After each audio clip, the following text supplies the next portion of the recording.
Neat లీకేజీపై సుప్రీంకోర్టులో విచారణ జరిగింది. కౌన్సిలింగ్ నిలిపివేతకు సుప్రీంకోర్టు నిరాకరించింది. 2 వారాల్లో వివరణ ఇవ్వాలని ఎన్టీఏకు నోటీసులు జారీ చేసింది. గ్రేస్ మార్క్ వివాదంపై సుప్రీంకోర్టుకు ఎన్టీఏ క్లారిటీ ఇచ్చింది. గ్రేస్ మార్కులు వచ్చిన వారికి మరోసారి పరీక్ష నిర్వహిస్తామని తెలిపింది. ఈ నెల 23న పరీక్ష నిర్వహించి ఈ నెల 30న ఫలితాలు వెల్లడిస్తామని కోర్టుకు ఎన్టీఏ తెలిపింది. ఆ తర్వాత కౌన్సిలింగ్ నిర్వహిస్తామని కోర్టుకు వివరించింది.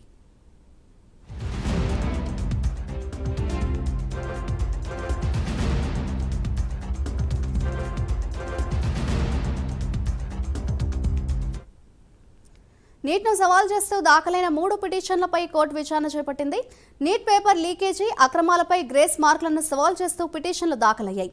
నీట్ పరీక్షలో 1500 మందికి పైగా విద్యార్థులకు గ్రేస్ మార్కులు ఇవ్వడాన్ని సవాల్ చేస్తూ ఎడ్యుటెక్ సంస్థ ఫిజిక్వాలా చీఫ్ ఎగ్జిక్యూటివ్ అలక్ పాండే సుప్రీంకోర్టులో పిటిషన్ దాఖలు చేశారు.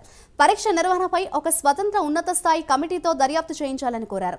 ఇంతకు ముందు ఎన్నడూ లేని విధంగా ఏ పాలసీ ప్రకారం గ్రేస్ మార్కులు ఇచ్చారో ఎన్టీఏ సమాధానం చెప్పాల్సిన అవసరం ఉందని ఆయన అభిప్రాయపడ్డారు.